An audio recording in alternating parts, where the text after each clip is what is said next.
नमस्कार फ्रेंड्स, जय जगन्नाथ। मो ओम मो टीवी ओडिया चैनल को आपण मानक स्वागत जनाऊँगी। आशा करुछि आपण माने भलरे थिबे। समस्त चाषी मानक पई आसीगला बड़ खुशी खबर। एथर समस्त को मिलवा को जाउछि पीएम किसान योजना अधीन रे 2000 टंका।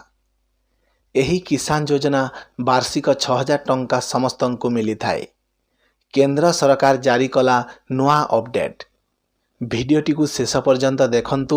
आम चैनल को सब्सक्राइब कर दियंतु आउ बेल आइकन को दबे दियंतु आउ नुआ अपडेट मान जानंतु। प्रधानमंत्री किसान सम्मान निधि योजना रे केंद्र सरकार 15तम किस्ती प्रदान करिबा पई संपूर्ण भाव में प्रस्तुत अछंती।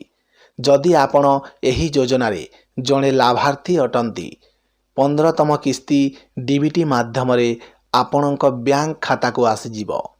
मिलुथिबा सूचनारू जना पड़ुछि जे कृषक मानक खाता को 30 नवेम्बर पूर्वरु पीएम किसान रो 15तम किस्ती डीबीटी माध्यम रे आसीजिब।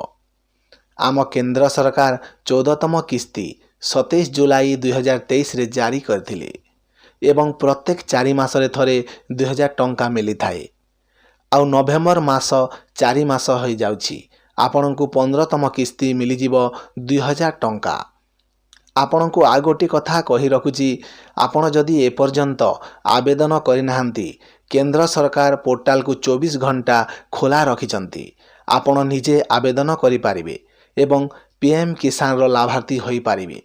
आउ आपण पाई पारिबे 15तम किस्ती बाबद रे 2000 टंका। आपण जे कोनोसी समय रे अप्लाई करि पारिबे। अधिक जानिबा पई आम चैनल को सब्सक्राइब कर दियंतु। नमस्कार, जय जगन्नाथ।